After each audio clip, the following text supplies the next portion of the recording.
欢迎收看6小时的财经快讯。第一条是，美国司法部告知遇难者家属，波音高管因2018年和2019年造成346人死亡的致命空难，不太可能面临刑事指控，因追诉时效可能已过。下一条，科威特埃米尔任命71岁的萨巴赫·哈里德·萨巴赫为新王储，接替此前因议会长期瘫痪而解散议会的谢赫·梅沙勒·艾哈迈德·贾比尔。接下来这条，中国航天器在月球背面着陆，收集岩石，与美国展开太空竞争。这是嫦娥计划的第6次任务，旨在收集样品，是中国太空计划与美国等国家竞争的一部分。下面这条，人工智能 AI 领域的7大巨头正在大举投资 AI 项目，英伟达和亚马逊领跑该领域。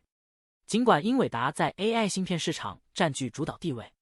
但亚马逊通过投资初创企业和开发自有芯片，正逐渐缩小差距，并可能在长期内赶超英伟达。接下来这条，气质被动投资房产，投资英美烟草公司，其股息收益率逼近 10%。虽然其可吸食烟草业务正在萎缩，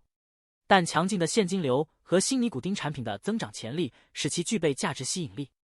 下一条，今年以来，标普500指数和纳斯达克综合指数均取得出色涨幅，徘徊在历史高点附近。令人惊讶的是，公用事业板块年内总回报率达到 13.9%， 高于标普500指数的 11.9% 和纳斯达克综合指数的 13.8%。下一条，为了减少碳足迹，巴黎奥运会将冲浪比赛设在遥远的塔希提岛，以减少观众人数和基础设施建设。这凸显了可持续发展中的权衡，减少排放并不总是意味着保护环境。接下来，泰国卫生部宣布，大麻医疗用途成本暴涨近6倍，促使政府限制其使用。原因是在政府2年前将大麻合法化后，用大麻治疗的疾病的医疗支出从32至38亿泰铢激增至150至210亿泰铢。下一条，沙特阿拉伯国家石油公司简称阿美将于周日启动股票发售，为沙特阿拉伯筹集约120亿美元，这是近年来最大的交易之一，将检验投资者对其资产的兴趣。让我们关注本周交易商忧虑重重，利率上升，经济增长放缓，股市波动比前几周更大。但周五道琼斯工业平均指数大幅上涨，标准普尔500指数小幅上涨，纳斯达克综合指数和纳斯达克100指数小幅下跌。本周主要股指小幅下跌，标准普尔500指数上涨5周后下跌 0.5%， 纳斯达克综合指数上涨5周后下跌 1.1%， 道指本周下跌 1%，